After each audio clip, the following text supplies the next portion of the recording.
சாய்ராம், என் அன்பு செல்லமே, என்னுடைய தங்கமே, நீ நினைத்து கூட பார்த்திருக்க மாட்டாய். உன்னுடைய வாழ்க்கையில் இப்படி ஒரு மாற்றங்கள் நடக்கப் போகிறது, உன்னுடைய வாழ்க்கையில் நிறைய ஏற்றங்கள் வரப்போகிறது என்பதை நீ நினைத்து கூட பார்த்திருக்க மாட்டாய். ஆனால் உன்னுடைய வாழ்க்கையில் நினைத்தே பார்க்க முடியாத அளவுக்கு உன் வாழ்க்கையில் சந்தோஷங்களானது நடக்கப் போகிறது.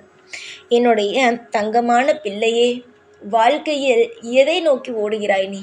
அதை முதலில் யோசித்தாயா? யார் எது சொன்னாலும் செய்கிறாய். இந்த வேலை இந்த இடத்தில் இருக்கிறது என்றால் அந்த இடத்திற்கு வேலைக்காக போகிறாய். ஒரு நாள், ஒரு வாரம், ஒரு மாதம், 2 மாதம் இப்படி வேலை பார்க்கிறாய். அதற்கு மேல் அந்த வேலையானது உனக்கு பிடிக்கவில்லை என்று வந்து விடுகிறாய். திரும்பவும் இந்த வேலைக்கு போகிறாய். ஆனால் எந்த ஒரு வேலையுமே உனக்கு பிடித்ததாக நீ செய்யவில்லை. ஒருவனுக்கு எவ்வளவு வாய்ப்புகள் கிடைத்தாலும் அவனுக்கு பிடித்த வாய்ப்புகள் கிடைத்தால் மட்டும்தான் அதை எடுப்பான். ஆனால் நீ எல்லா வாய்ப்புகளையும் எடுக்கிறாய். ஆனால் எந்த வாய்ப்புகளுமே உனக்கு பிடிக்கவில்லை. அதனால்தான் சொல்வேன், இவன் சொல்கிறான் அவன் சொல்கிறான் என்று ஒரு காரியத்தில் இறங்காதீர்கள். உங்களுடைய மனம் உங்களுக்கு பிடித்திருக்கிறது என்று சொன்னால் மட்டும் நீங்கள் எப்பேற்பட்ட காரியத்தில் வேண்டுமானாலும் இறங்குங்கள் என்று. முக்கியமாக ஒன்று சொல்லவா? ஒரு வேலை, அதில் பல லட்ச ரூபாய் சம்பாத்தியம் தருகிறார்கள் என்று சொல்கிறார்கள். ஆனால் அந்த வேலைக்கு உனக்கு போக விருப்பம் இல்லை. அந்த வேலையில் உனக்கு மரியாதை இல்லை. அந்த இடத்தில் உன்னுடைய விஷயங்கள் எதுவுமே செல்லுபடியாகவில்லை.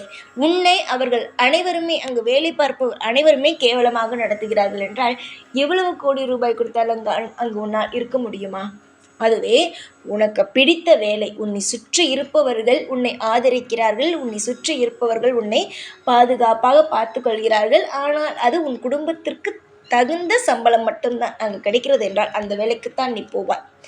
நிறைய பணம் கிடைப்பதனால் யாரும் போய்விடுவது கிடையாது. புரிகிறதா? குறைவான பணம் கிடைப்பதினால் அதை விட்டுவிடுவதும் கிடையாது. ஆக மொத்தம் எந்த இடமாக இருந்தாலும் நிம்மதிதான் தேவைப்படுகிறது. உன்னுடைய வாழ்க்கையில் எல்லா இடத்திற்கும் நீ சென்றிருக்கிறாய். யார் யார் இப்படி எந்தெந்த குணத்தோடு இருக்கிறார்கள் என்று. அதனால் உனக்கு இப்போ அடுத்த ஒரு கட்டம் எடுத்து வைக்க வேண்டும் என்று தோன்றினால் கூட நிச்சயமாக ஒரு நல்ல முடிவை எடுப்பாய். ஏன் தெரியுமா? நீ எல்லா விஷயத்திற்கும் தெளிவாக இருக்கிறாய். அவ்வளவு அடிகளை விட்டாய். பிடித்து வேலை பார்த்தாய், பிடிக்காமல் வேலை பார்த்தாய். இப்படி எல்லா விஷயத்தையும் கலந்து செய்து உன்னுடைய வாழ்க்கையில் நீ எல்லா விஷயத்தையும் கற்றுக்கொண்டாய்.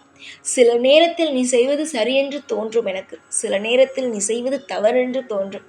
தவறென்று எனக்கு தோன்றும் பொழுது அதை பாதியில் நிப்பாட்டுவேன். நீயே நினைத்திருப்பாய், என்ன நன்றாகத்தானே போய்கொண்டிருந்தது, ஏன் இதை நம்ம விட்டு போனது என்று. அது உன்னுடைய எதிர்காலத்திற்கு தவறாக முடியும் என்பதற்காக மட்டும்தான் ஒரு விஷயத்தை நான் பாதையிலேயே எடுப்பேன். என்னுடைய தங்கமான பிள்ளையே, எப்பொழுதும் ஒரு விஷயத்தில் உனக்கு பிடிக்கும், ஒரு விஷயம் செய்ய வேண்டும், ஒரு ஆசை இருக்கிறது, இது எதிர்காலத்தில் செய்ய வேண்டும் என்றால் அந்த குறிக்கோளை மட்டும் விட்டுவிடாதே. பணத்திற்காக எதிலையும் போய் விழாதே. பணம் கம்மியாக இருக்கிறதே, நமக்கு தகுந்தது போல இல்லையே என்று விட்டும் விடாதே. எது உனக்கு பிடிக்குமோ அதை மட்டும் செய். நிச்சயமாக உன் வாழ்க்கையில் நீ வெற்றி அடைவாய். உனக்கு தேவையானதை மட்டும் எடுத்துக்கொள், தேவையில்லாததை விட்டுவிடு. எப்பொழுதுமே நினைப்பது தேவையில்லாத விஷயங்களை நினைக்கிறாய். தேவையில்லாத விஷயங்களை ஏன் நினைக்க வேண்டும் சொல் பார்க்கலாம்.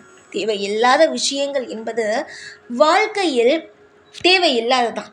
அதை திருப்பி திருப்பி உள்ளுக்குள் இழுப்பதினால் கஷ்டம்தான் வருமே தவிர, அந்த தேவையில்லாத விஷயத்தை யோசிக்கும் பொழுது கவலைதான் வருமே தவிர சந்தோஷம் வராது. அன்பான என்னுடைய பிள்ளையாக இருக்கும் உனக்கு நான் சொல்வது ஒரே ஒரு விஷயம்தான். எப்பொழுதும் தெளிவான முடிவெடு. நீ தெளிவான முடிவெடுத்தால் மட்டும்தான் உன்னுடைய வாழ்க்கை அடுத்தடுத்த கட்டத்திற்கு கொண்டு செல்லவே முடியும். நீ தெளிவான முடிவு எடுக்கவில்லை என்றால் 4 பேர் உன்னுடைய வாழ்க்கைக்குள் புகுந்து விடுவார்கள். உன்னுடைய வாழ்க்கையில் நீ இப்பொழுதும் சரி, எப்பொழுதுமே சரிதான். நீ நன்றாக இருக்க வேண்டும், அது மட்டும்தான் என்னுடைய எண்ணம். மற்றபடி எனக்கு வேறு எந்த ஒரு எண்ணமும் கிடையாது. நீ நன்றாக இருக்க வேண்டும், சந்தோஷமாக இருக்க வேண்டும், சகலத்தையும் பெற்று பெருவாழ்வு வாழ வேண்டும். இதுதான் என்னுடைய எண்ணம். அதற்காகத்தான் நான் இவ்வளவு வேலையுமே செய்கிறேன். புரிகிறதா? நான் ஒவ்வொரு வேலையும் செய்கிறேன் என்றால் அது எல்லாமே உனக்காகத்தான். உன்னுடைய வாழ்க்கையில் நீ எந்த ஒரு கஷ்டமும் படக்கூடாது, நீ சந்தோஷமான விஷயத்தில்தான் இருக்க வேண்டும் என்பதை மனதில் வைத்துத்தான் நான் ஒவ்வொரு விஷயங்களையும் பார்த்து பார்த்து பார்த்து உன்னுடைய வாழ்க்கையில் நான் செய்து கொண்டு இருக்கிறேன். அதனால் வாழ்க்கையில் இப்படி நடந்து விடுமோ அப்படி நடந்து விடுமோ என்று ஒருபொழுதும் நீ எதையும் நினைத்து குழப்பிக்கொள்ளவே வேண்டாம். சந்தோஷமாக இருங்கள். எத்தனை காலங்கள் இந்த பூமிக்கு வந்துவிட்டார்கள் என்றால் நிச்சயமாக அதில் எல்லாமே இருக்கும். புரிகிறதா? எல்லா விஷயங்களுமே இருக்கும். உன்னுடைய வாழ்க்கையில் ஏற்ற இறக்கங்கள் எல்லாம் இருக்கும். ஆனால் அது நிலையாக இருக்காது. ஏற்றங்கள் மட்டும்தான் நிலையானதாக இருக்கும். என்னுடைய தங்கமான பிள்ளையே, உன்னுடைய வாழ்க்கையில் எதை நீ தேடினாலும் நிச்சயமாக அது நல்லதாகத்தான் கிடைக்கும். பொன்னான என்னுடைய பிள்ளைகளுக்கு எல்லாமே இனி பொன்னாகத்தான் நடக்கும். நல்ல விஷயத்தை மட்டுமே யோசியுங்கள். நல்ல விஷயம் இல்லாமல் உங்களுக்கு மன உளைச்சலை தரும் விஷயங்களை எதையும் பற்றி சிந்திக்கவே வேண்டாம்.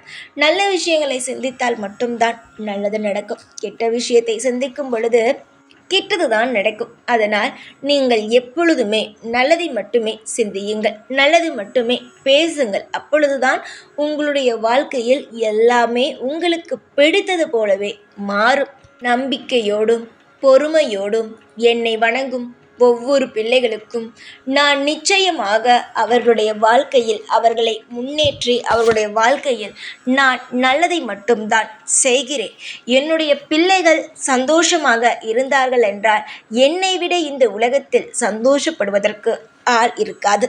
அதனால் நானே சந்தோஷப்படுவேன். நானே உங்களுக்கு அனைத்தையும் செய்து கொடுப்பேன். எந்த பிரச்சனைகள் வந்தாலும் அதிலிருந்து நானே உன்னை காப்பாற்றி உன்னுடைய வாழ்க்கையில் உன்னை நல்ல இடத்தில் அமரவும் வைப்பேன்.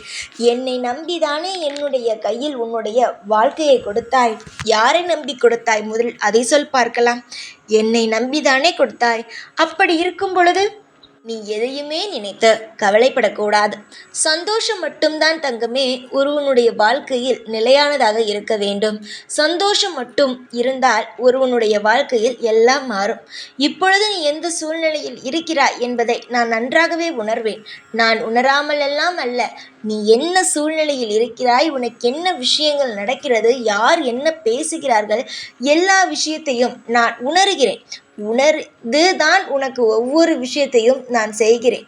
நீ ஒரு தவறு செய்யும் பொழுது மற்றவன் உன்னுடைய வாழ்க்கையில் என்ன செய்கிறான் என்பது எனக்கு தெரியாதா? எனக்கு எல்லாம் தெரியும். பொறுத்திருந்தால்தான் எல்லா விஷயத்தையும் அடைய முடியும்.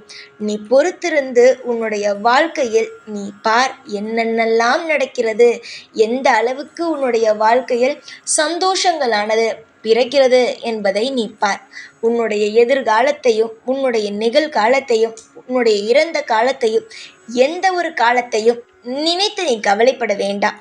உனக்கு இன்பத்திலும் துன்பத்திலும் தோள் கொடுக்கவும் கையை பிடித்து உனக்கு எல்லா இடத்திலும் உன்னை கூட்டி செல்லவும் இந்த சாய் இருக்கிறேன்.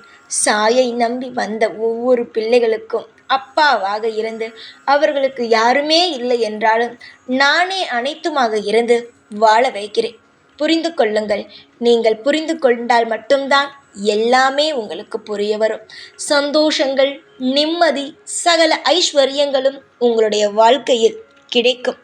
இன்று போல உங்களுடைய வாழ்க்கையில் கஷ்டங்கள் நிலைத்து இருக்கும் என்பதை நினைக்காதீர்கள். இன்றை விட உங்களுடைய வாழ்க்கை நிச்சயமாக மென்மேலும் வளர ஆரம்பிக்கும். வளர்ந்து நீங்களும் உங்களுடைய குடும்பத்தில் இருப்பவர்களும் மற்றவர்கள் வியந்து பார்க்கும் வகையில் உங்களுடைய வாழ்க்கையில் நிச்சயமாக முன்னேற்றங்கள் கிடைக்கும். தைரியமாக இருங்கள். எல்லாவற்றையும் நானே பார்த்து உங்களுடைய வாழ்க்கையை நல்லபடியாக நடத்தி கொடுக்கிறேன். ஓம் சாய்ராம்.